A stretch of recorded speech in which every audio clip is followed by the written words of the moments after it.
mais surtout, on va parler de ce qui se passe sur cette Vuelta, puisque vous le savez, eh bien, il y a eu beaucoup de questionnements autour de cette Vuelta, de la suite. Est-ce qu'on continue? Comment on continue? Est-ce que ça va au bout? Hier, on a arrêté du coup l'arrivée 8 kilomètres avant l'arrivée initiale. Il y a eu l'étape de Bilbao où il n'y a pas eu de vainqueur. Il y a eu des coureurs mis en danger. Bref, hier, il y a eu une conférence de presse exceptionnelle donnée par le directeur de la course, Javier Guillén.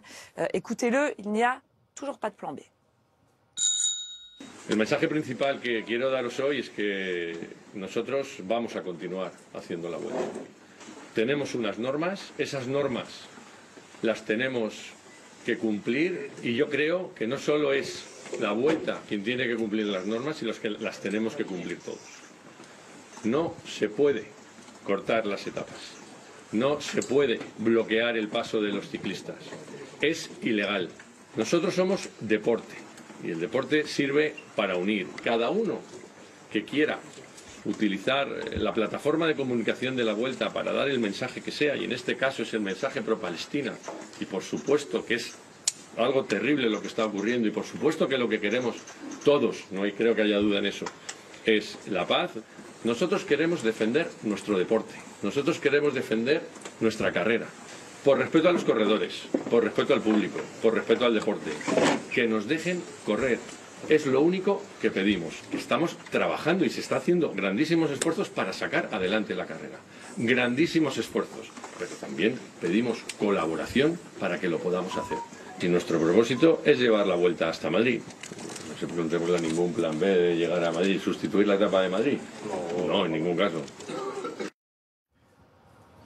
Messieurs, une réaction par rapport aux propos du directeur de la Vuelta. Donc on prévoit pas de plan B, on veut aller au bout. Évidemment, il y a un appel au respect des coureurs et à la paix souhaitée par tout le monde.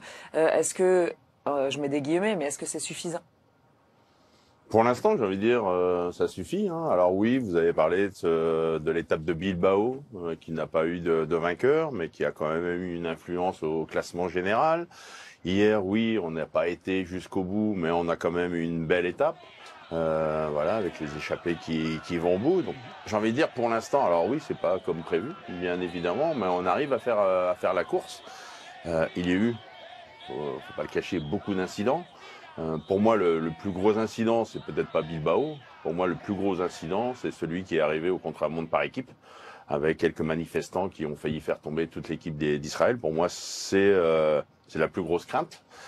Et voilà, on sait que... Vous craignez pour demain? Moi, je crains beaucoup pour demain. J'avoue que je suis content de ne pas avoir de dossard et faire partie de l'équipe Israël. Je pense pas que tous les coureurs, lorsqu'ils vont s'élancer seuls, vont être sereins. Il va y avoir... alors je connais pas, je sais que le service de sécurité, la police, est vraiment mobilisé. Mais ouais, moi je crains pour demain. Ouais. David? Oui, je crains pour un peu toutes les étapes. Alors évidemment, un chrono, si on vise vraiment l'équipe Israël Pemetek, c'est évidemment plus facile pour les manifestants. Après, oui, il n'y a pas de plan B, mais malheureusement, ils savent pas trop comment ça va se passer. Et ce qui est possible, c'est que la course soit faussée, même à la Bola del Mundo, parce qu'on va être dans la région de Madrid, à 60 km de Madrid. On va passer 2 fois au Puerto de Navacerrada. Si à un moment, certains manifestants décident de bloquer la course, c'est sûr que ça risque de fausser également l'intérêt sportif. Donc, pas de plan B, mais on n'est pas à l'abri, malgré tout, qu'il y ait des aléas et que la course ne se déroule pas comme prévu. Pas de plan B, mais il faut quand même à chaque fois des plans B. Oui. Mais oui, après, au dernier ce qui veut moment... dire, c'est qu'en gros, il n'y a pas de plan B dans le sens où on écourte la Vuelta ou on prend des décisions maintenant. C'est qu'ils improvisent le plan B. Voilà, chaque jour suffit sa peine. Et je vais mettre en valeur ce qu'ils ont réalisé à Bilbao, être capable. On a compris qu'on ne pouvait pas arriver. On a quand même fait une ligne fictive. On a mis les temps. Hier, on était, il faut le dire, très réactifs. En plus, ça n'a pas influencé grand-chose, je pense, au classement général, même s'il y avait un signal musclé. Je pense pas que Almeida et Vingegaard allaient perdre du temps l'un sur l'autre. Par contre, si aujourd'hui, si Bola del Mundo, on ne peut pas aller jusqu'en haut, évidemment, l'intérêt sportif va être changé. Mais moi, je félicite les organisateurs qui, hier, au pied levé, à moins de 20 minutes de la ligne, ont décidé voilà, de changer les plans, le fameux plan B.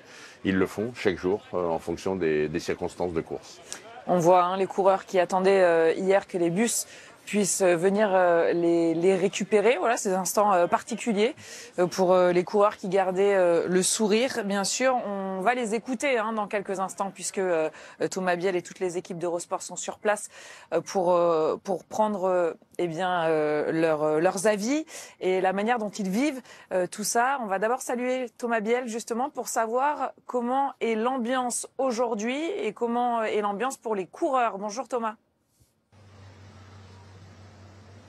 Bonjour Géraldine, bonjour messieurs, bonjour à tous, bienvenue ici à Obarco de Valdeorras, départ de cette 17e étape de cette Volta. Beaucoup d'expectatives évidemment dans cette journée, beaucoup d'interrogations. C'est pas une ambiance très légère, déjà il pleut, ça c'est l'information de la journée. Déjà sur l'arrivée, est-ce que ça aura bien lieu en haut? Il y avait une grosse tempête il y a encore une demi-heure de cela. A priori, on a pu installer la ligne d'arrivée tout à l'heure. Est-ce que ça sera jugé en bas? Ça, c'est une autre question. Les coureurs qui se posaient la question, c'est une autre façon de courir aussi. Beaucoup nous ont dit, c'est une autre façon de courir. On est très à l'écoute de ce qui se passe dans la radio, de savoir si la ligne sera jugée avant ou pas. Est-ce qu'on met des échappées? Est-ce qu'on reste avec le leader? Bon, ça c'est tous des questions importantes pour eux. Vous dire que les coureurs se sont réunis, qu'il y a eu 3 scénarios envisagés. Le premier, à savoir, on part et puis on regarde ce qui se passe. Si jamais il y a le moindre souci, on arrête tout sur la journée. On part, ça c'est le deuxième scénario, et puis quoi qu'il arrive, on essaie d'aller jusqu'à l'arrivée coûte que coûte. Et puis le troisième scénario, c'était on ne part pas. Bon, c'est le premier scénario qui a été voté par l'ensemble des coureurs, c'est-à-dire on part. Et puis dès qu'il y a un souci sur la route, on arrête l'étape. On sera attentif évidemment à tous vos commentaires dans cette journée. Merci beaucoup Thomas, on viendra vous voir un petit peu plus tard. Donc 3 scénarios possibles a priori pour les coureurs, dont celui de ne pas partir. Et puis la décision qui a été prise, Lupierre, c'est donc de partir et en fonction du danger, on va dire, être OK pour que on mette la ligne d'arrivée plus tôt que prévu. Ça Bah pas alors ça. non, moi je le moi. comprends pas comme ça non plus. C'est vrai qu'on a eu ce que nous disait Thomas, on l'a lu également dans des groupes WhatsApp de commentateurs puisque ça a fuité un petit peu. Effectivement, donc à l'unanimité, les coureurs ont voté pour cette option. On prend le départ et au moindre incident, on s'arrête. Ça veut dire quoi? C'est-à-dire qu'on s'arrête là où on est? Ça veut dire que, comme à Bilbao, il n'y a pas de vainqueur d'étape? Ou est-ce que ça veut dire on s'arrête avant la montée finale? Non, moi ce que je comprends, c'est que ça veut dire moindre incident annoncé. On arrête. On s'arrête, rideau, pas de fin d'étape et donc pas de vainqueur, pas de temps au classement général. Je comprends pas bien la signification. Et puis l'option 2 de dire on prend le départ et on continue quoi qu'il arrive. Non, à un moment donné, ça c'est pas possible. Je veux dire, si à 3 km les conditions de sécurité sont pas optimales pour accueillir le passage du peloton, je vois pas comment ils vont décider de continuer. Donc j'attends d'en savoir plus. J'espère qu'on n'aura aucun incident et qu'on ne saura pas ce que voulait dire cette option 1 qui a été votée par la majorité des coureurs. Mais je comprends pas bien non plus. Ça veut dire que si on se réfère à ce qui s'est passé hier, on n'aurait pas eu d'arrivée.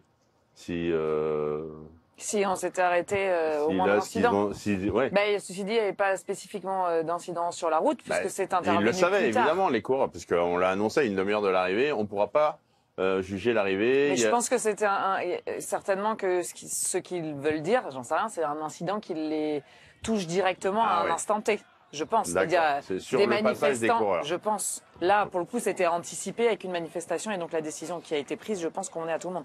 Je m'avance pas, mais... On croise les doigts, quoi. Ouais, ça peut pas ça. En gros, ça se passera, enfin moi je le comprends, on continue comme ça. C'est-à-dire qu'en fonction des aléas, en fonction de ce que va décider l'organisateur, on va appliquer ça. On essaie de continuer la Volta comme ça. Oui, puis on se souvient de Javier Romo dimanche, qui lui avait chuté justement suite à la tentative d'un manifestant d'aller sur la route. On va revoir les images. Ça a créé un mouvement, effectivement. Il a fini par tomber. Il a abandonné quand même hier. Donc, est-ce que c'est plutôt ce genre de cas-là dont parlent les coureurs? C'est-à-dire un incident comme ça, et ben stop, terminé, tout le monde s'arrête. Cet incident-là, j'ai envie de dire, c'était pas grand-chose. Non, on avait vu plutôt sur quelques étapes précédentes où un gros groupe, une trentaine de personnes viennent au milieu du peloton. C'était Kipetili qui avait connu la chute. Là, j'ai envie de dire, c'est faute à pas de chance pour Romo, hein, qui n'a pas été victime d'une chute à cause du manifestant. Quelque part, mais il n'a pas été bousculé par le manifestant. Non, mais c'était l'intention de départ. On ne sait pas. On ne sait pas. Là, on n'en sait strictement rien. C'est peut-être ce manifestant qui sort du dernier moment et veut montrer le drapeau pour la télévision. On ne saura jamais puisqu'il a trébuché dans le fossé. Mais moi, ce que je crains, c'est ce qu'on avait vu quelques jours précédemment, en effet, où là, on a carrément les manifestations qui viennent au milieu de la route, une vingtaine avec les banderoles, un peloton qui arrive à 50 à l'heure, parce qu'aujourd'hui, on parle de cette arrivée au sommet. Mais avant d'arriver au sommet, on va évoluer à plus de 50 km/h. On le rappelait tout à l'heure, dès le départ, kilomètre zéro, on est à 50 à l'heure. Imaginez 30 personnes qui, au dernier moment, décident de traverser la route. Là c'est dangereux. Ça fait un beau strike. Et là, évidemment, si cela arrive, je comprends évidemment l'attitude des coureurs qui décident d'arrêter. On va sur place pour justement écouter l'avis des coureurs et on démarre avec Julien Bernard, le Français de la Lidl Trek. On l'écoute. Avec ce qui s'est passé hier, maintenant on se met plusieurs possibilités. On se met une possibilité qu'on ne monte pas la dernière montée. Donc est-ce qu'on met Mats dans l'échappée? Est-ce qu'on veut faire un sprint avec Mats? Est-ce qu'on contrôle? Maintenant on part sur des optiques et des options qui sont complètement peut-être à côté de la plaque. Et on essaye de garder un fil conducteur qui reste l'objectif principal, l'étape complète, mais sur une journée comme hier, on ne prend pas le départ là où on devrait prendre le départ et on passe pas la ligne d'arrivée, on finit l'étape 8 km de l'arrivée, donc ça devient compliqué sportivement parlant, on va dire. Plus compliqué, est-ce que c'est plus paradoxalement léger chez vous depuis la victoire de Mats le week-end dernier? Enfin, c'est très paradoxal. Ouais, après non, forcément, nous on a envie de courir, on a envie de regagner des étapes, donc on a vraiment envie d'aller, jusqu'à Madrid. Donc nous, notre but, c'est quand même, on aimerait quand même continuer à faire la course, et même si on comprend tout à fait toutes les revendications des gens qui protestent, nous on essaye juste tout simplement de faire notre boulot, on va dire. Et on aimerait juste que les protestations soient un peu plus pacifiques et que comme ça tout le monde puisse se faire entendre et que nous on puisse faire notre job en même temps. Ils ont tous envie, en tout cas, que ça aille jusqu'au bout. C'est en tout cas le sentiment qu'on a. En revanche, effectivement, ce que dit Julien, c'est relativement évident, mais les stratégies des équipes vont certainement changer. Oui, alors des stratégies, bon, je pense pas que ça irait au point quand même de mettre l'étape. Alors honnêtement, si aujourd'hui on met l'arrivée en bas et qu'on annonce ça en cours de route, on fausse complètement l'intérêt sportif. Autant pas mettre de vainqueur, parce que c'est quand même une arrivée au sommet aujourd'hui, donc changer complètement les règles en cours de route, ça fausserait énormément. Mais oui, au niveau des tactiques, comme je dis, même entre Joao Almeida et Jonas Vingegaard, hein, si à la Bola del Mundo, au dernier moment, on décide de ne pas y monter, aujourd'hui, ça peut être l'étape reine. Le chrono, on sait pas trop, mais peut-être c'est une des dernières occasions. Donc, si l'étape se déroule vraiment comme prévu, voilà, il va peut-être pas falloir repousser au lendemain. Et oui, il y a souvent l'avantage quand même à l'échapper, parce que si l'étape est interrompue un petit peu avant, ça donne toujours un petit peu d'avantage à ceux qui sont devant. Donc oui, il y a pas mal de stratégies, de tactiques, et même je pense qu'on en parle au briefing. Hein, on se dit bon, ben là, ça peut être comme ça, donc on va anticiper. Qu'est-ce qu'on peut se dire exactement au brief, justement? Non, mais c'était intéressant ce que disait Julien. On a bien compris qu'au briefing, là, ils ont un plan B. C'est-à-dire, on a le plan A. Alors on peut imaginer on prend l'exemple de la Lidl Trek. On veut mettre à l'avant peut-être des coureurs comme Badjoli, comme Verona, qui, dans une belle échappée, pourraient s'imposer au sommet. Mais on n'exclut pas non plus le fait qu'il n'y ait pas cette dernière ascension et qu'il y aurait l'arrivée en bas. Donc, pourquoi pas mettre des rouleurs ou des sprinteurs, mettre Pedersen devant. Parce qu'en effet, s'il y a 20 bornes de l'arrivée, on annonce en fin de compte l'arrivée au pied. Hier, ça n'a pas vraiment changé le classement de l'étape. Aujourd'hui, vous mettez Pedersen devant, qui a 3 minutes d'avance au pied, il gagne l'étape. Et si on monte au sommet, 3 minutes, il gagnera pas. Donc, c'est un casse-tête pour les directeurs sportifs qui, eux, ont un plan A et un plan B dans le bus. Alors, des fois, les briefings, ils sont très longs. Alors, j'imagine, dans certaines équipes, un briefing avec 2 plans, mais on commence la veille au soir, quoi. Oui, c'est ça. Je pense que personne n'a rien retenu, sauf qui peut en tout cas. On va comprendre un petit peu mieux pourquoi les coureurs sont inquiets. On écoute Nicolas Vinokourov. Moi, je garde ma façon de courir. Après, faut toujours essayer de relativiser au maximum. On est là, il reste 4 jours à Madrid. Ok, je comprends, les organisateurs, c'est compliqué pour eux, ils font le maximum. Nous, après, on n'y peut rien vraiment face à la situation. Automatiquement, on supporte cette situation, mais il faut pas que ça en devienne dangereux parce qu'à tout moment, ils mettent de l'huile sur la route. Hier, on avait un arbre sur la route. Et ils nous ont foutu, je crois, des bouts de verre ou quelque chose. Au départ, on a eu 20 crevaisons. Faut pas que ça en devienne dangereux, sinon on va être obligé de réagir et ça peut être un peu dramatique pour la Volta.